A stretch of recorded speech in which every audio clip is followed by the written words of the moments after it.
Miatsara sika jiaby. Akory lahaly, finahary tsara nandria, akory lie, akory sa, salama alaikum, miarahaba tompoko. Hiresaka kely ny ramatoa minisitry ny fitarana isika androany. Samy nahita sy nare isika tato ato fa nisy eo matetika tamin'ny aino amanjery i Madame Fanirso. Lafo maro no hisehoany amin'izany. Ho raisitsika ohatra ny fanazavany ny antony nanakadranany Naivra Olodinina sy ilay sefokotany tao Anosibe, voalaza fa nangalatra tany. Nisy ihany koa ilay resaka fanapoizinana tao Ambohimalaza, fa ny tena nahabe resaka ny maro tato ato dia namoahany didy fahafisamborana ireo mpikambana 4 mianadahy ao amin'ny ACC, ao amin'ny fitsarana avo momba ny lalam-panorenana, izay nambarany fa mikasa sy mikonokono fanakorontanana fanjakana. Tsy vitan'izay anefa fa mamoaka didy koa izy, mitsiafahan'ireo olona 4 ireo mivoaka ny Madagasikara na ilay antsoina hoe IST, interdit de sortie de territoire. Na de mbola tsy mivoaka amin'ny fomba ofisialy aza izany, efa misy fuity fa efa mialany.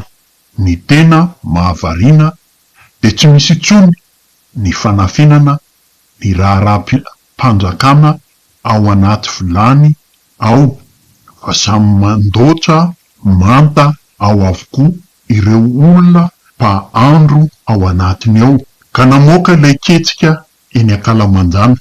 Nahoana tokoa moa onareo no nahalalany be sy ny maro fa ho samborina sy ho atao famitorana ireto mpikambana 4 mandrafitra ny ACC ireto. Kanefa na ny ministeran'ny fitsarana sy ny mpitandro ny fitomboka sempandrakana aza tsy mbola namoaka izy io akory tamin'ny fomba ofisialy. Kanefa de efa niparitaka iran'ny tambazotra sosialy samihafa ny anaran'izy ireo sy ny sariny, dia nahafantatra avokoa ny malagasy mpikirakira zotra sosialy eto Madagasikara. Faharoa manarak'izay, ahoana tokoa no nahalalany ramatoa minisitra fa ireto olona 4 ireto no nanaiky ilay rekety napetraky ny solombavam-bahoaka Anarivomamo Andriamatoa Rajerson Antoine. Raha nahatonga ny ramatoa minisitra anendrika azy toy izao. Zany hoe ao anatin'io fitsarana avo momba ny lalam-panorenana io na ny ACC, izay androm-panjakana ambony sy saripady, io izany dia manjaka koa ny famoahana tsiambaratelo, satria dia fifidianana miafina no tokony nisy tamin'ireo mpikambana nisafidy ny andray lay rekety io. Zany hoe tao anatiny tao nandritra ny fifidianana hoe iza no mitsipaka, iza no anaiky, dia fifidianana miafina no natao tamin'izany momba ilay rekety nataony Ngara Jersona io. Ahoana no nahalalan'ny ramatoa minisitra fa izy 4 mianadahy ireo no nanaiky ny andray ilay rekety nataony Andriamatoa Rajerson. Raha toa tokoa ka latsabato miafina no nisy tao. Nisy namoaka tany amin'ny ramatoa Fanirso izany, zany hoe nivoaka ilay tsiambaratelo ao amin'ny fitsarana avo tao, zany hoe olona ao anatiny ao ihany no namoaka azy, izay mpisolelaka amin'ny fitondrana sy ramatoa minisitra. E iny miarahana hita iny fa natsipo ny filohan'ny fanavaozana ny Kolonely Mikael any amin'ny ramatoa minisitry ny fitsarana tanteraka ny momba ireo fisamborana ny sesy sy famoahana fampisamborana olona tato ato teto Madagasikara.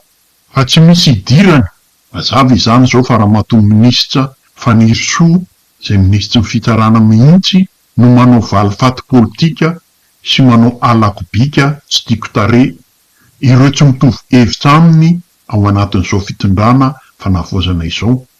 Morakaraky ny anaovana izany anefa no vao maika mampitombo ny fankalan'ny olona azy, Izao de indrehany indray ny solombavam-bahoaka Rajerison fa nandray vola tamin'Andriamatoa Iva izany ny tenany, ka angatahany amin'Andriamatoa Banina sy teny ny anesorana ny immunité parlementaire n'Andriamatoa Rajerison mba hisamborana azy. Araky ny nambarany manko hono dia io vola io de entina hanonganam-pandrakana.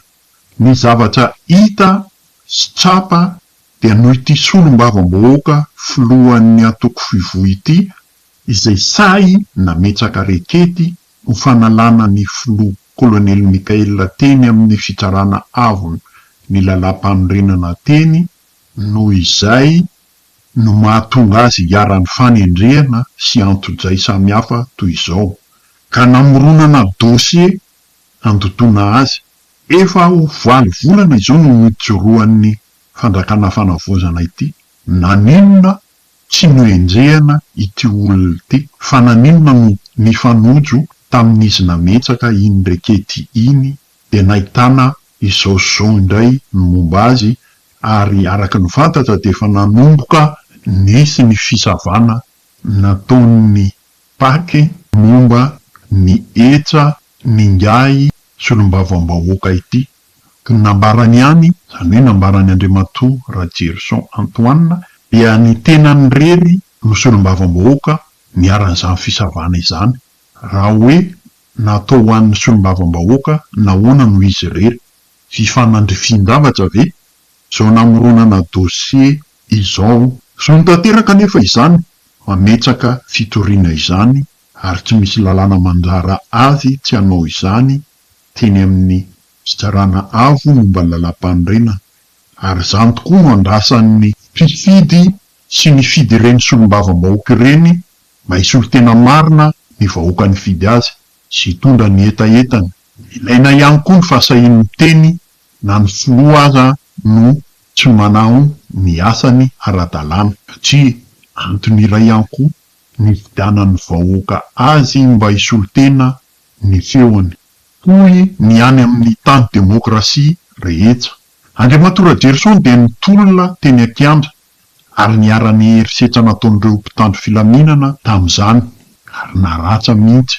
Raha i ramatoa minisitra Faniriso kosa dia tany Fransa no nitabataba tamin'ny megafona, tsy nisy herim-pamoretana fa nalalaka tsara tamin'izany andro zany, tamin'ny fotoana nampamaivay ny tolona teto an-tanindrazana. Lasa minisitra ankehitriny i ramatoa Faniriso, iasainao ve no hanendrika azy rehefa tsy mety aminao ny fitoriana izay nataon'iny? Eritrereto ihany ramatoa minisitra, tandremo fa mandalo ihany ianao amin'ny toeran'io, tsy fantatrao zay ambadiky ny ampitso. Tadidio ny nataon'ny ramatoa Rakotondrazafy Lalatiana sy ny vavabeny tamin'ny fitondrana volomboasary iny. Izay izy zao teny Atsipy ho an'ny manam-panahy. Zaho mivelonaina indray isika mianakavy ahita ny toyany. Veloma vetivety indray tompo. Ny paritaka tao anatin'ny tambazotran-tserasera androany vaovao milaza fa misy ny dingana mikendry ny analan'ny immunité parlementaire ny solombavam-bahoaka Rajerison Antoine.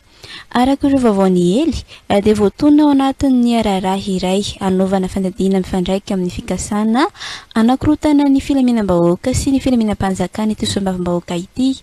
Voaresaka ao anatin'ireo filazana ireo ihany koa ny anaran'olona maro hafa isan'izany Iva Rajoelina izay lazaina fa nanome vola azy. Manao izany tena ny heviny androany député Rajerison Antoine nambara fa dingana ara-dalàna sy mifandraika amin'ny andraikany amin'ny solombavam-bahoaka azy no nataony amin'ny fitondrana sy fiarovana ny feon'ny vahoaka. No mafisiny fa tsy tokony ho heverina ho fahavalon'ny fitondrana izay maneho hevitra na manana fomba fijery tsy mitovy amin'ny fanjakana. Araka ny fanazavany dia tsy misy ambadika politika ny hesika nataony fa fanitsiana sy fanehoana zava-misy tany eo anivon'ny fitantanana ny raharaham-pirenena. Vahoaka, solo tena vahoaka, mpitondra tena vahoaka, be dia be ny olona efa menamenana, betsaka ny fanitsakitrahana ny lalam-panorenana, isika ny fitondram-panjakana efa nisafidy ny anaraka ny olona lampanorenana io a dia tokony ho hajaina tahaka ny anak'Andriamaso fa raha ohatra ka tsy nanaraka an'io izy dia tsy nisy an'ilay zavatra reny fa izy nisafidy ny anaraka an'io dia misy dingana zany ao misy lalàna zany ao dia mila arahana zany fa zay no atao hoe fenitra republikana fa zay no atao hoe tany demokratika tsika dia misy dingana ihany koa ahafahana mametraka lokety ao anatin'izay fenitra republikana zay dia tokony manaja ihany koa izy rehefa nametraka an'izay lokety zay satria zay no atao hoe fahalalahana ihany koa ao anatin'izay zavatra zay fa tsy hoe raha mametraka an'izay lokety zay dia ho raisina fahavalo na zavatra sahala amin'izany fa zay no ataontsika hoe androm-panjakana republikana demokratika izay norosontsika tao anatin'ny dingana ara-dalàna tsy nisy zavatra ataoko hoe hafa na ambadika zay fa tena finiavana fitiavana avy aty amin'ny tenako zany fahatsapana ireo zavatra tsy nety rehetrarehetra hoe tsy ampitsono menimeno eny anaty tambazotra fa mila mandray an-tanana mivantana mihitsy araka ny lalàna sy voafaritra ny lalàna dia reny no olosoako ireny dimandraina fa tsy misy ambadika sanatria bavaladimilela ataon'ny mpandoto sy mpanaraja eny eny avy tambazotra. Nambarany ihany koa fa tsy azo atao ambanin-javatra ireo vaovao niparitaka amin'ny tambazotra serasera satria matetika misy antony mahatonga izany mivoaka amin'ny fotoana voafaritra na izany aiza nefa tena namafy izy fa tsy nanao eloka na fandikan-dalàna ary nilaza fa nanaraka hatrany lalàna sy ny rafitra republikana amin'ny asa sy ny andraikitra no tanterahiny. Tory ny mivoaka dia misy antony ary mety misy manana fahamarinana tokoa reny any ambadika any satria arakaraka izay izay nitranga teo aloha dia mivoaka sahalan'ireny daholo dia nisy ny fisamborana rehefa avy eo nisy ihany koa ny famoahana fanalana an'ilay immunité rehefa avy eo zany hoe tsy azo ataontsika ambany zavatra zany ny zavatra sahala amin'izany fa ny tiako resahana amintsika fotsiny androany dia ny hoe nanao démarche légale tsika zany hoe nametraka lokety teneneviny ACC tsy fahotana zany tena tsy fahotana zany fa tena ara-dalàna tanteraka mihitsy zany ary izay dingan'izay no narahako ao anatin'izay dia efa fantatritsika hoe misy ny fandokoana mandeha eny amin'ny tambazotra eny hoe nandray an'izao tamin'izao olona mbola tsy hitaparitry fotokakory zany ero zany dia lasa mamerina mampatsiahy indray an'ilay fanaovana ataontsika hoe fomba fanaovana politika teo aloha zany izay tsy mety ary efa hidivantsika foana satria mazavainy ihany koa fa naharay taratasy avy amin'ny ministeran'ny toe-karena sy ny fitantanam-bola mahakasika ny contrôle inopie momba ny etra izy araka nambarany fotoana fohitaoriana metrahany fitoriana teny anivon'ny fitsarana avo momba nalam-panorenana ny ACC no nisevony izany na eo azy ireo tranga sy adevitra samihafa misy amin'izao fotoana izao tena namafy ny solombam-bahoaka Ratsekson Antoine fa hijoratrany amin'ny foto-kevitra nentina hatramin'izay ary anoho ny adidiny amin'ny maso tena ny vahoaka azy.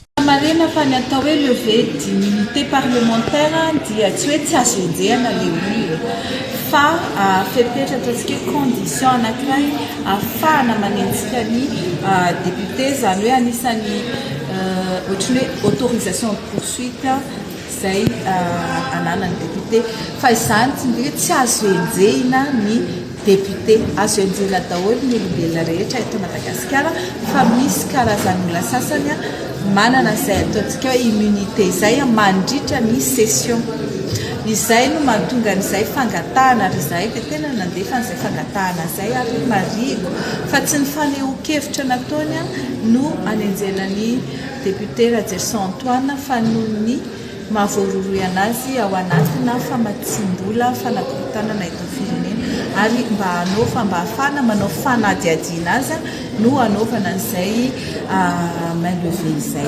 Raha ohatra angamba ka no henoko tsara ny fanambaran'ny foloan'ny fanavaozana dia milaza izy fa tsy misy olona na iray azany ka tsy azo enjehana na inona zany ny toerana misy azy raha ohatra ka voaroroina anaovana fanadiadiana ao anatina fanakorontanana ny fitondrana izany dia zavatra iray hafa ny mikasika ny hoe fanapahan-kevitra andraisin'ny ACC ve no anenjena olona tsy no izay mihitsy ary na izay koa raha tsy manenjika olona noho ny fanapahan-kevitra andraisiny fa fandikan-dalàna izay mety ataony olona anankiray na membre-ny ACC na député na izy na avy aiza ny fiviny no anokafana fanadiadiana amin'ny olona iray sy mety anenjehana azy.